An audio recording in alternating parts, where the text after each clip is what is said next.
Yo, what up guys, Travic here, and today I want to talk about my Project Diablo Season 10 League starter, the Energy Stacking Charge Paladin. It's a mouthful, I know.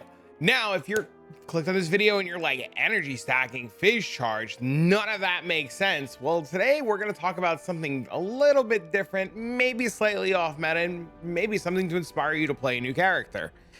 Recently, when I started playing Project Diablo 2, I, a little on the fence. I always start Assassin. Assassin is my go-to, but this season, I wanted to do something completely different, and I found some videos on Charge Paladin, and I went in. I started this on day 1 of the season. I leveled all throughout the campaign, all through Nightmare, Normal, and Hell. I had only one hiccup while leveling, and that was at Nightmare Ancients, and this character has been absolutely positively super smooth.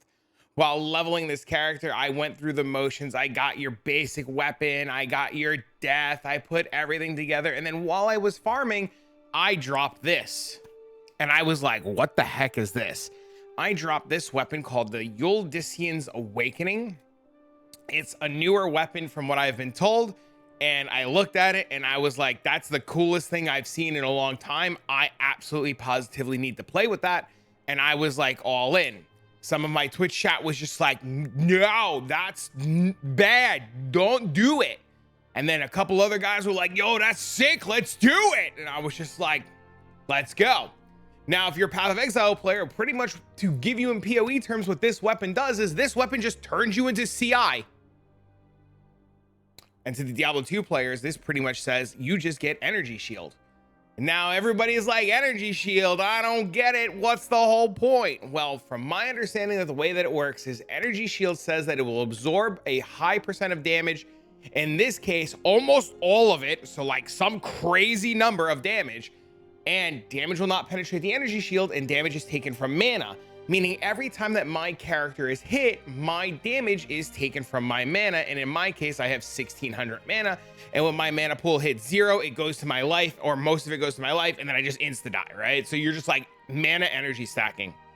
What's really cool about this is when I started leveling this character and I found out how it worked, I found out that damage doesn't bypass energy shield or mana. You can have no resistances. You only need poison resistance. So that made gearing this character really easy. As I progressed through the character and got more gear, it became easier to start to cap out my resistances. And eventually I wanted to cap my resistances to do things like Ubers, Uber Trist and stuff like that. But before that, I didn't care about any of that. And, we'll go over all the gear and we'll talk about the gear and I'll show you my progression of gear and everything. But essentially, this weapon just allowed me to do everything that I wanted to do in the game without a problem. And it just pretty much solved all of my issues. Now, what's really cool is charge goes on this current character, and it's right now in its setup is my charge is 11k to 28k. Now I have a death. I built the death, and the damage difference between death and the spear is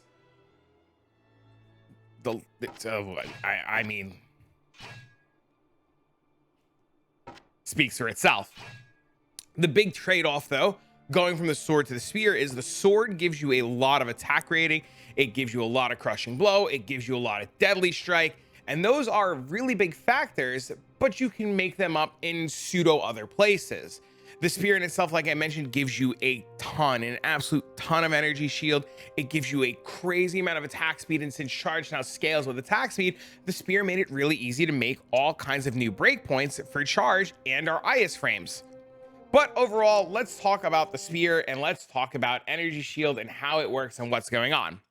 According to the wiki, the Go Spear says that energy shield granted by this weapon counts as hard points, meaning it will have maximum absorbance efficiency. So that means every point of energy shield this weapon grants, all 30, count as hard points. And going over to the wiki for energy shield says the absorbed damage multiplier affects how much of the absorbed damage is dealt to mana. 87% is the original damage taken with 20%, whereas the character takes 212% damage beforehand. Pretty much to my understanding, at level 20 with 80% damage taken, you pretty much just take like almost no damage. You still take a little bit, but it's not that bad. When you kick it from 20 to 30, it becomes a 73% damage multiplier, which essentially is almost like 100%. How the 73 equates to 100, I'm not really too sure, but I could say in practice and in testing, I went from struggling in tier 1 maps with good gear to just going LOL XD all the way through tier 3 and like trying to push into Ubers with like no resistances, no nothing, no gear, no anything. So, I mean, in theory, it's really good. Now, to show you the character in game and how it plays, it's really, really, really simple. It feels really good. Charge is one hell of a fantastic skill. And we'll just hop around in a couple of quick zones. So if we go to Trav, you can see our character is nice. It's fast, it's quick, it's concise. And when I blink over to the council and I just hit them, charge just completely obliterates the council. I know somebody's gonna be like, oh my God, that's not a real test. Why would I ever do the council? You should be going to a harder zone. Why don't you go do anything that's a little bit harder and showcase something a little bit harder? And the reason why I'm doing the council and the reason why I'm running down this way to the pit is a lot of the average players are going to be experiencing, they're going to be experimenting, they're going to be trying outside zones, they're going to want to see what it feels like in all different types of environments. And on top of that, maps just take way too long for a little demo showcase. We are indeed going to hop in a map into a second, and it will show you what it looks like inside of a map, but just to show you out in the field how it plays, what it looks like. It is really smooth, it is really simple. You see that I'm able to navigate the Tamaho Highlands. Very simple, very easy. I am able to just chart. Oh my God! Let's go, dude! But it's really easy and simple. You can just navigate all around. You can kill a bunch of enemies. It feels really cool. Something that's really, really interesting about Project Diablo 2 versus other forms of Diablo 2 is skills in this game have the ability to splash, and weapons in themselves have melee splash. This means when I find a pack of enemies and I go to hit a pack of enemies, it will just hit the whole pack of enemies and it just insta kills them, no problems at all. Everything is nice and smooth. You don't have to worry about anything. You have good splash damage. You saw I hit the mob right here and it killed the mob over there, and it just goes really, really, really smooth. Now, charge in itself says that you gain 60% increased melee splash radius based on the distance traveled.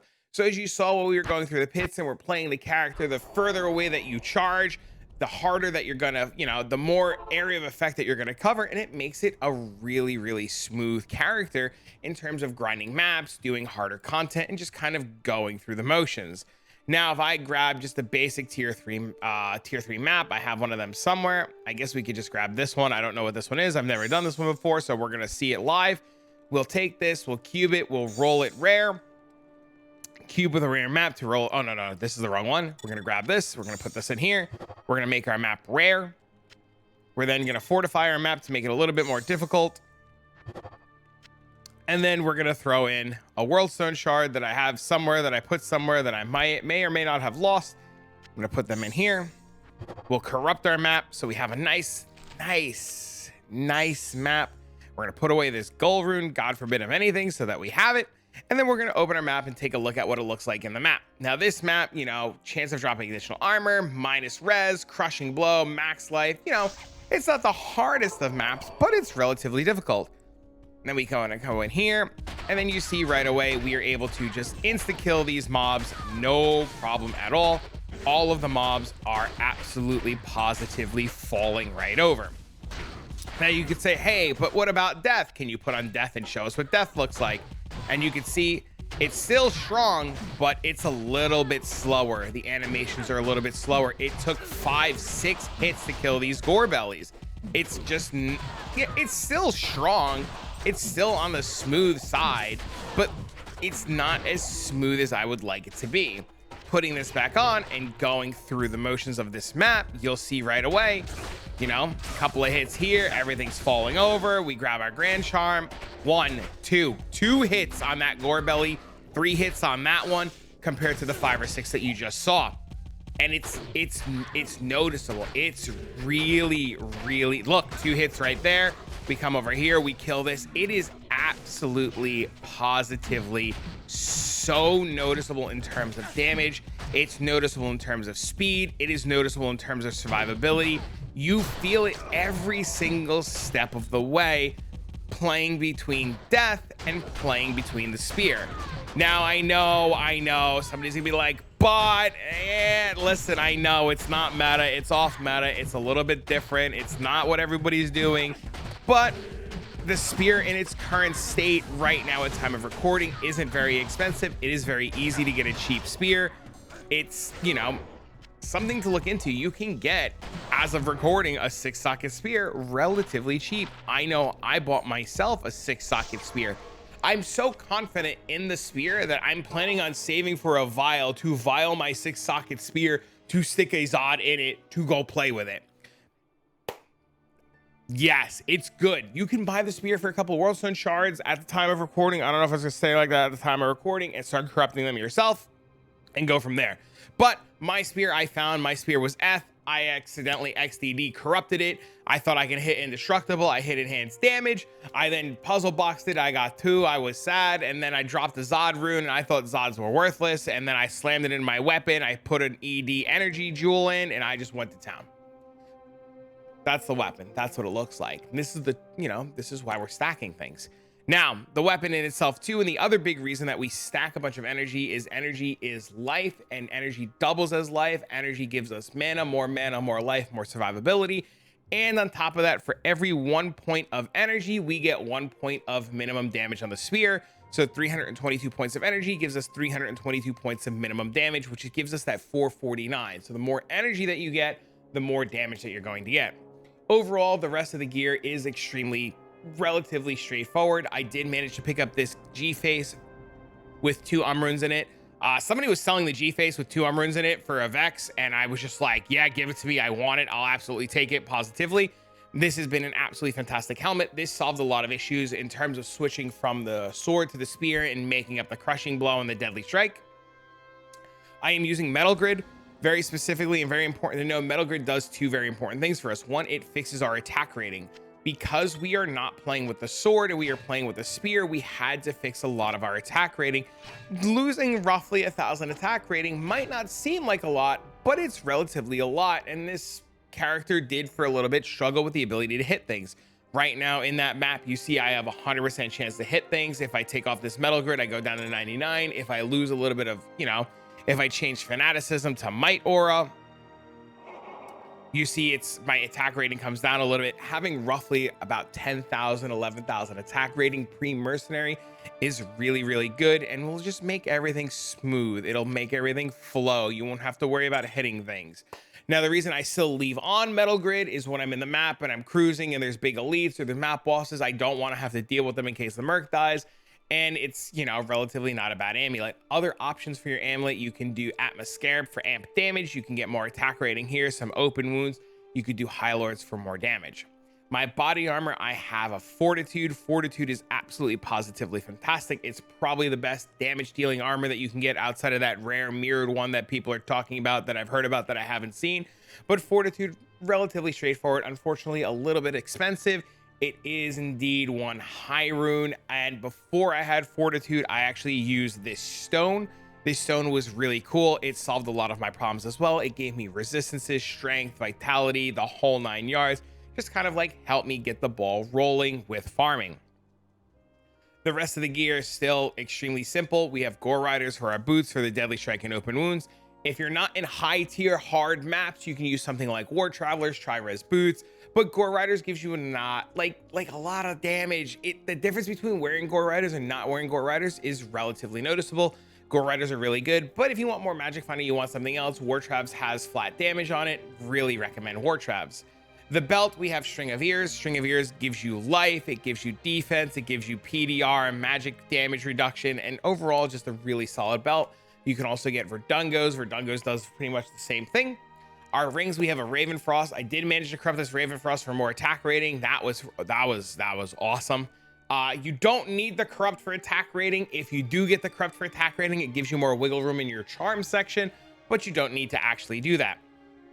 Our ring, I started crafting rings. I was essentially looking for a ring that had really high energy, had high mana, and some, you know, just attack rating. So I started crafting a bunch of rings, and I was doing the caster craft.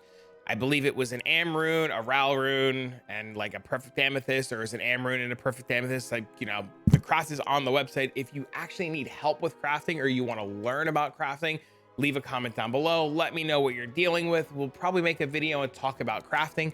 But I just took a bunch of eye level 92 rings. I started slamming them. This one was 89. I didn't realize at the time. I just slammed a bunch of rings.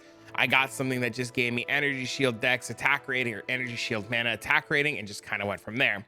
Before I put this ring on, I actually had this ring on that was dual leech, energy and mana, and poison resistance. You could pick up something like this. I believe I paid a Mal rune for this, and this also solved just a lot of my problems. More energy, more mana, more life. Pretty much your mana pool is your life pool, and you get to double dip, and it's really nice. Lastly, we have soul drainers. Soul drainers were the gloves that I ended up settling on. Just like every other fizz charger, the minus fizz, the enemy minus fizz is really nice. You also get a little bit of life, a little bit of mana, and the big takeaway is the minus defense per hit. That's insane, man. It's crazy. It's crags. It's so good, bro. You just hit a mob and you just start shredding their armor and their defenses, and then you go from not being able to hit to being able to hit to not being able to hit to being able to hit to being able to hit to being able to hit to being able to hit, and it's really good. Drax or soul drainers are a little bit expensive, and before I was able to wear soul drainers, I actually wore lay on hands. Simply due to the fact of the damage to demons. I also wore it for the increased attack speed. Keep something in mind. Until recently, charge didn't scale off attack speed because it was, I don't know, bugged, or I don't know what. But now as of season 10, it works with attack speed, and you want to make sure that you have some attack speed to meet some breakpoints. Otherwise, it feels a little bit sluggish. That's why you saw in that last map when we were playing with the sword versus the spear, it felt a little sluggish. It looked a little off. But, you know, a little bit of ice, you start kicking a little ice, you know what I'm saying? Other gear that you can get, I know there's going to be somebody who's like, oh my God, that gear is expensive. What do I do? Well, in the progression of this character, leveling this character, until I was level 71 or 72, I grabbed any two-handed weapon I could find. Literally any single one. I grabbed anything I could find that dealt more damage than the previous weapon, and I equipped it.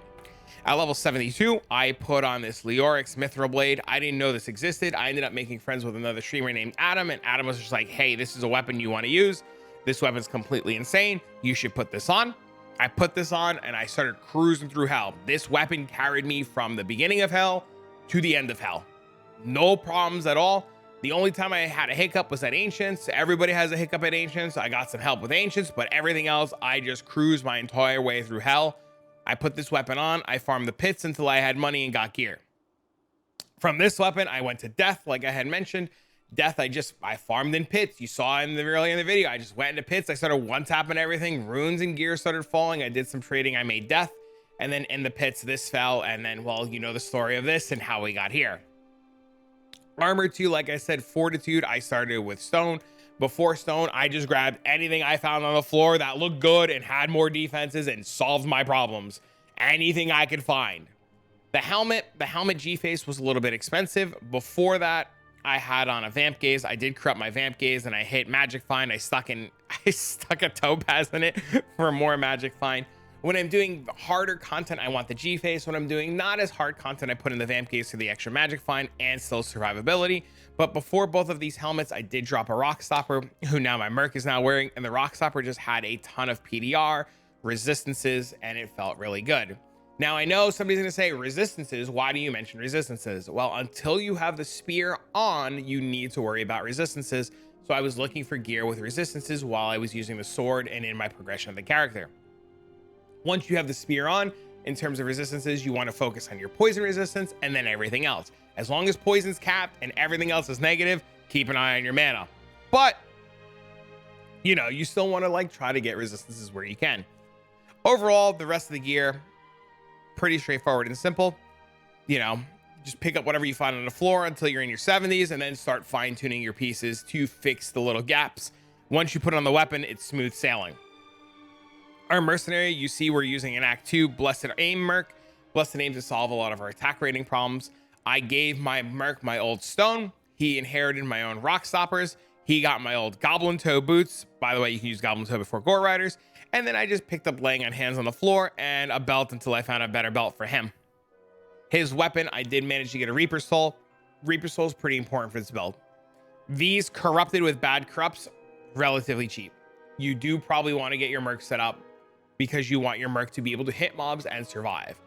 Because we are a Fizz-based build, not many monsters in the game are Fizz immune, but there are still a handful of Fizz immune mobs, and you want to make sure that you have a way to kill them. The Merc having amp damage at level 31 is a great way to cast amp damage reliably, have those monsters get amp damage, break Fizz immunity, and indeed kill them. If you can't kill Fizz immune, skip them and go next. Cool. Charms. Let's talk about charms, and then we'll get into the leveling section of how to level this character and play this character. Charms are very straightforward. I have a life charm, life and poison resistance, max damage attack rating, magic find until I find something better, life all res. I have max damage attack rating, just poison resistance, magic find, run walk speed attack rating, max damage, poison resist, faster hit recovery. I have a Geeds for, you know, magic find, reduce vendor prices, poison resistance, max life, which this will get replaced out with some small charms or a better grand charm. A max damage life attack rating charm. This is a very low roll jewel. I can easily replace this and get a better one. I have a max damage attack rating dexterity jewel. You do not need the dex. It's just what it dropped with. It was better than what I had. I put it on. Max damage attack rating, faster hit recovery attack rating, faster hit recovery min damage, faster hit recovery all resistance, max damage attack rating. Very straightforward, very simple.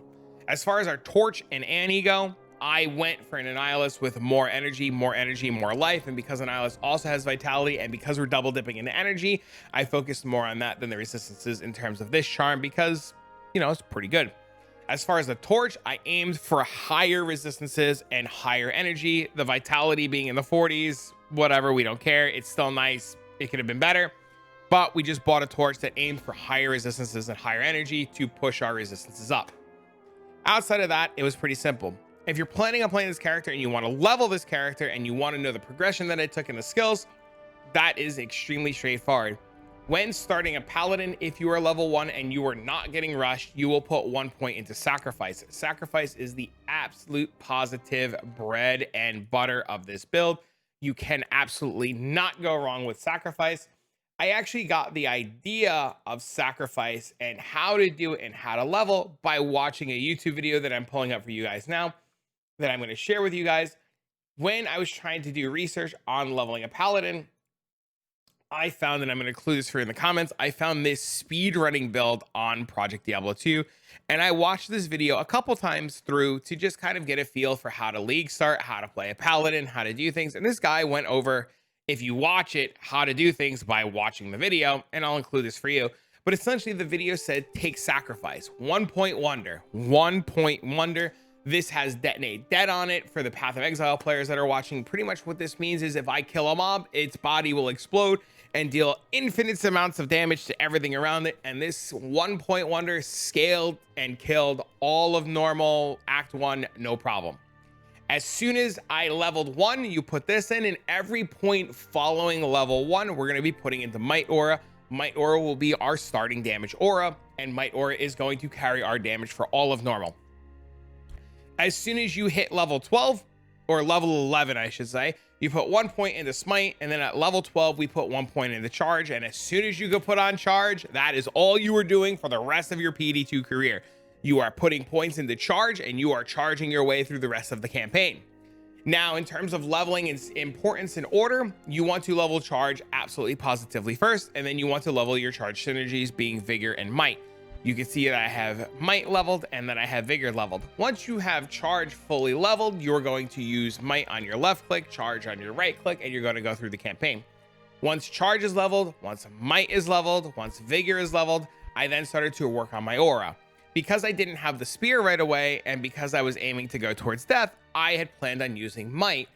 But since swapping to the spear and figuring out the IS and the attack rating and all that other fun jazz, I started putting points in fanaticism, and this was the best decision I ever made. This scales everything that you want for Charge. It gives you the ability to hit IS breakpoints. You can see right now, just with this on, we have breakpoints. If I take this off and I open this back up, you see our frames went down a little bit. Let's see, where else do I have attack speed?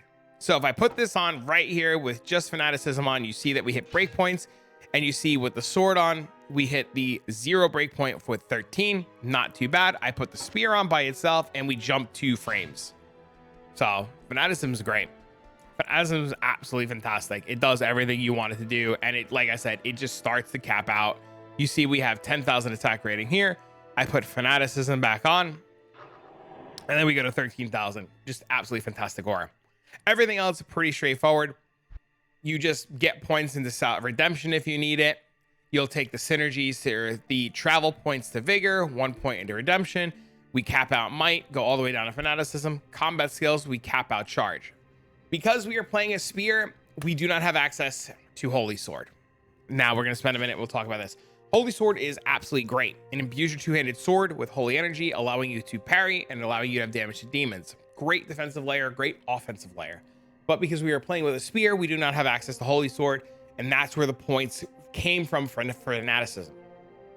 The thing to note is, while Holy Sword is really good and a great defensive layer, and parry's pretty good, parry wasn't better than Energy Shield.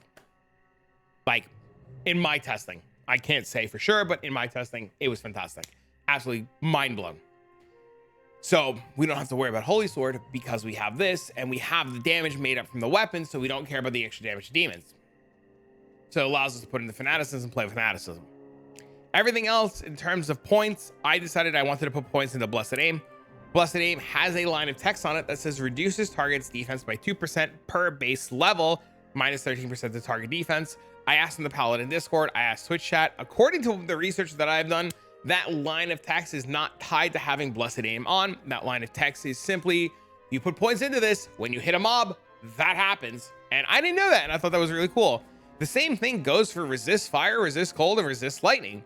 If I put points into these, I get 1 to maximum passive fire resistance per 2 levels.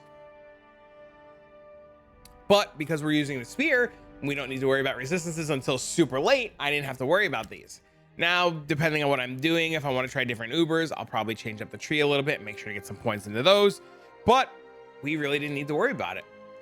Overall, from here, where I want to take the character and what I want to do, I'd like to fix up the charms a little bit. I'd like to min-max them a little bit more. I'd like to get my spear ethereal 6 socket, which I mentioned earlier I'm working on. I'd like to re-socket my helmet for not having and having just raw damage. I'd like to fix my resistances as well with charms. And we're just gonna kind of go from there. That's really it, man. That's the whole character. It's played smooth. It's played wonderful. It's played great. I love every minute of it. I feel like I have accomplished all of my PD2 goals outside of hardcore giga juice bossing. And I'm really satisfied. I really am satisfied. This character has been an absolute positive blast. I've been playing it on stream. I've been playing it offline. I can farm. I don't have to think or worry. Every one of my problems has been solved, and I can use this character to my liking and do everything I need. Now, if you decide you're going to play it, or you have questions, or you want to talk about it, you are more than welcome to leave a comment down below. You can come by my Discord or my live stream. I will be more than happy to chat about the Paladin with you. You know, give it a shot. See what you think. If you've played with the spear, or you've played the Paladin, or you have ideas, please don't hesitate. Leave them down below. Let me know what you're thinking. I'd like to hear from you guys. But for now, as far as PD2 goes and what's next, we'll work on the Paladin a little bit more, and then I think I'm gonna go explore some options and maybe try something else. But I love this character. I think it's great, and you know, I want to see where PD2 goes, where it takes me, what other characters I can play, other cool farming strategies that I can find for you guys. Because right now, I think I have figured out something with just like speed blitzing things and magic find on top of maps and what you need and what you don't need. But we're gonna do some testing and we'll see from there. But for now, friends, I'm gonna get this guide out to you, and I'll see you on the next one.